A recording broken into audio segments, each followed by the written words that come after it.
មហាសង្ក្រាន្តឆ្នាំម្សាញ់សពស័កពុទ្ធសករាជ2569គ្រិស្តសករាជ2025មហាសករាជ1947ចលសករាជ1387សុភមស្តុវរៈមង្គលាជយាតិរេកព្រះពុទ្ធសករាជព្រះសាសនាអតិកន្តាកន្លងទៅហើយបាន2568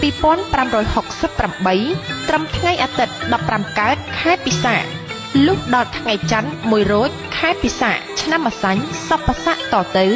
ចូលពុទ្ធសករាជ2569និងកណនីឆ្នាំម្សាញ់ឥឡូវនេះ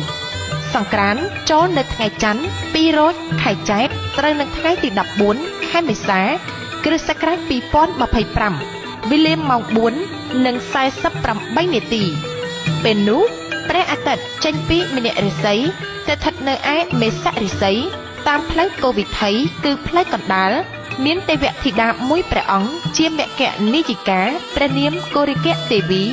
ជារាជបុត្រីទី2នៃកបិលមហាព្រហ្មគង់នៅចតុមហារាជការទ្រង់អំពរពណ៌លឿងលម្អនៅព្រះការដោយសៀតផ្កាអង្គាបបុកអភរណៈកែវមុតតាផស្សហាទ្រង់តេលំប្រេង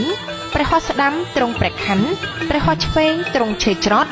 ទ្រង់គង់ផ្ទុំបាត់ព្រះនេត្រលើខ្នងស្ដេចភ្ជា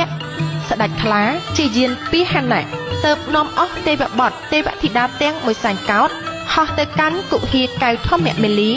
នាទីភ្នំកៃឡាសខេត្តហេមពាន្តជាទីតម្កល់ទុកនៅព្រះសិរសាកបិលមហាព្រហ្មដែលតម្កល់លើពានមាសនាំមកដង្ហែប្រតិសិនភ្នំព្រះសុមេរុរាជតាមផ្លូវព្រះអាទិត្យចរចំនួន60នាទីទើបនាំយកទៅតម្កល់ទុកកន្លែងដើមវិញហើយប្រជុំទេវបុត្រទេវធីតាទាំងមួយសែនកោដ្ឋចូលទៅស្រង់ទឹកអនត្តមហាស្រះដែលមានទឹកហូរចេញពីបំពង់ថ្មកែវដែលជាមាត់គោឧសភរាជទាំង7ត្រជាក់ខ្សែមខ្សានព្រះរាជហឫទ័យហើយនាំគ្នាចូលទៅសមាទានរក្សាសិលដោយសមណរីករាយគ្រប់ព្រះអង្គក្នុងភគវតីសភាសាលាដែលព្រះវិស្វកម្មទេវបុត្រនិមិត្តថ្វាយ